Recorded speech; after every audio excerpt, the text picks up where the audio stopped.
Alright guys, here we go. Another live trading recap video where I show you my live trades as they happen. So you can see right here about 30 seconds to the bell. I'm watching a few stocks. NBEV, that's the one that's up on the chart right now. That's the one that I am looking to trade out of the gate. It has news, it has a low float, it's in my price range, high relative volume. So this is the type of stock that can make a good move. I'm watching it over pre-market high, which is 342. So a couple seconds here we go. Got my hand on the trigger. Volume's coming in, and I'm in. Boom, right? Selling at 58. This goes to a high of like 63 before it comes all the way back down. So a pretty solid trade. A quick 90 bucks. That trade didn't last. I'm going to pause this. The trade didn't last more than 2 seconds. So $90 in 2 seconds. That's not too bad, right? I'm going to go back right here though, because I noticed this earlier when I was reviewing this these trades. I noticed that, because I was telling myself, okay, this is a good trade indeed, but is there anything that I could have improved on? And so I'm going to go back right here just a little bit. And oh, that's too far. Hold on. Okay, so right before, so when the bell rings, okay, I'm going to pause it. I'm going to show you guys something. This, where's it at? Man, it happens so fast. It happens so fast. Let me go back. Okay. It's a technical catalyst. You'll see it. It happens very fast.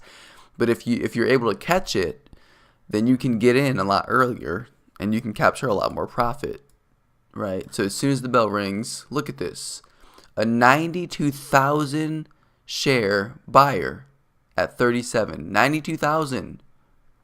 That's a lot of shares of that stock, okay? Traders see this, and that means that somebody is really holding this stock up right here, and they're banking on it to make a good move. Okay, and traders see that and they recognize it and they hop in because this is a technical catalyst, right? And so 92,000 shares. It dips down for a quick second, just for a very quick second before popping back up again, and you can see all the buying happening, right? So I guess I could have bought right there, a couple of cents extra profit, and so that was that. But it pops up right here. Still a very solid trade. I was able to sell. I was able to sell close to high of day, and so that was good. But anyways, next trade was on RMGN. Let's see. I'm just gonna start playing from here. So RMGN. This was a more of a 5-minute setup. I was looking for, well, maybe not. Hold on. I don't think I reviewed this one, so I'm trying to figure out what I was doing here. I'm just gonna let it play though. RMGN down there on the bottom right hand corner. I've got my order ready at 230, 500 shares. I think that's a break. I think that's high of day break. Looking at the chart here. And so you can see right here, volume pouring in, and I'm in. And we go up, we tap 38. I tried to sell on the ask at 38, couldn't get filled, ended up bailing out just for like a really quick $10 gain. It double tapped right there. High of day, and so there's definitely a lot of resistance there at this point up here. Going back though and looking at that trade one more time, I probably could have definitely gotten in a lot sooner. I think looking at this, I think that was more so of a break of the previous candle's high setup on the 1-minute chart. Okay, so you've got those two red candles right there. And then the break of the previous candle's high would have been a solid entry. I mean, you can see all the buyers who recognize that setup, and you can see all of the buying happening right here on the time and sales, and just the general price action on the level 2, right? You can see like all of these sellers stacked up right here, but they're just getting bought up. And so whenever I see that, that's a very good indication that the stock is strong and buyers are definitely interested in taking long positions on this stock. So my average was 229. I could have gotten in earlier, but at least it was a green trade. Well, break even, break even after. No, not break even. I made $20 actually. So after commissions, $10. So still a green trade nonetheless. But I could have still recognized that setup right here, the break of the previous candle's high, as opposed to high of day break. But both were good setups. This just happened to have a lot more resistance right here, and it double topped at up there at 38. So I traded RMGN one more time. That was my last trade of the day, and I'm just gonna fast forward here. So you can see I tried to get in PYDS right there. Not enough buying power. Let's see. Okay, there it is. So this was actually, I'm going to go back just a little bit more so you guys can see more of it. This was actually right down here. If you look at the 5-minute chart, this was a 5-minute setup. And so this was the break of the previous candle's high. 5-minute setup. Look at the level 2 here, time and sales.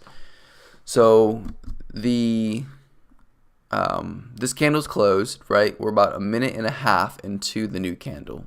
And so what I want to see, what I'm looking for is the level 2 to go up to that point. And so I think that was about 220 was where the break would have happened at. And so watch the level 2 right here, okay?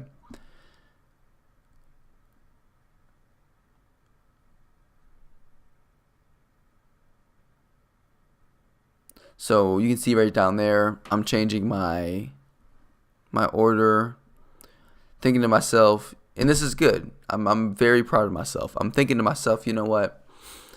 Why is my order so high? What am I doing? Let me drop it down and bring it closer to the actual break, right? I mean, really, looking back, I should have just had it at the break. But, I didn't. It's something to learn from. You can see all the buying coming through right here on the time and sales. And that's why it's so important to be able to read the time and sales. I mean, you've just got a ton of volume pouring in. Look at these sellers stacked up right here on the level 2. 14,000 shares, Another 10,000 shares right through here. But it's getting bought up. 38,000 shares. Watch how fast it gets bought up. Look at that. Gone. That's where I got in at, okay? I saw that seller disappearing, and I took my position. I said, you know what? This thing's about to move. Let me get in. I should have gotten in earlier. I didn't, so let me get in now. So I'm in.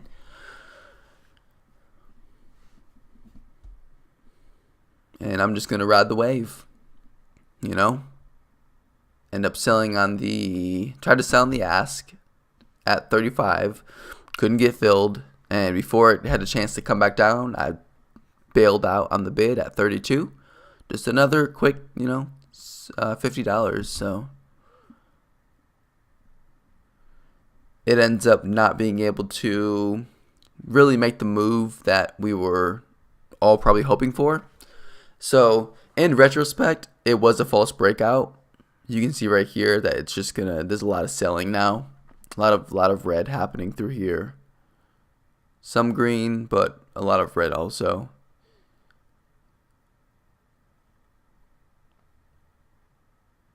Never like to see a candy cane. You never like to see that. You like to see the green, a lot of green, but the moment you start seeing red and it looks like a candy cane, the time and sales, that's never a good thing. It shows that there's definitely some fighting happening between the buyers and the sellers. And I personally definitely prefer a favorable, buying majority through here in the time and sales. So ends up, it ends up going to about 42, 43, 44. But not the cleanest setup. Definitely a lot of chop happening.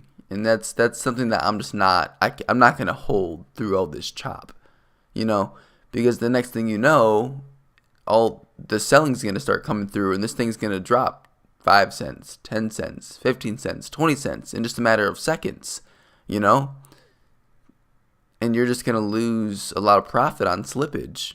So I try to sell into strength on the ask and just get the best fill possible and then get out, So you can see right here, it's sort of just breaking down, but I'm just going to fast forward this and you'll see that it just ends up selling off, false breakout, but still potential to make profit.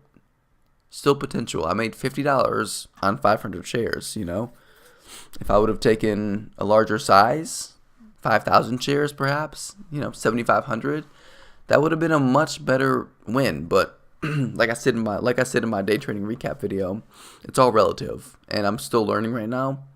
And 500 shares is what I feel comfortable with taking. So as long as I'm staying consistent, maintaining a good accuracy and a good profit loss ratio, then that proves that I can begin to take bigger size because I know what I'm doing, and I'm not losing money in the market. So I would rather learn on smaller size than have to learn on bigger size, because if I'm making mistakes taking like 2,000 share positions, those are going to be some really, really devastating mistakes, as opposed to making a mistake with 500 shares where it's not, you can recover from that, it's just gonna hurt a little bit. It's gonna be like falling off your bike when you're learning how to ride a bike. You just get a small little scar, right?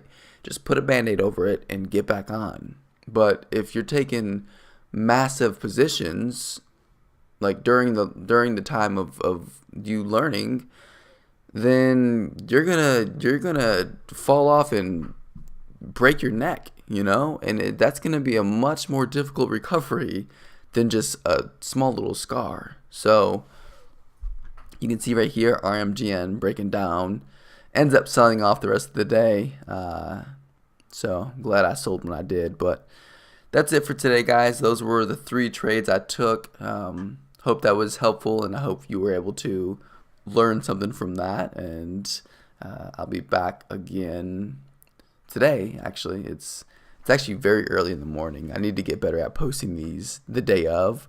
I just had a lot to do yesterday, so I'm doing this the morning of Friday. So I'll see you guys in a few hours for the day trading recap video, and I'll post the live trading video as well right after that. So thanks again for watching, and I will see you guys tomorrow/today. All right, bye.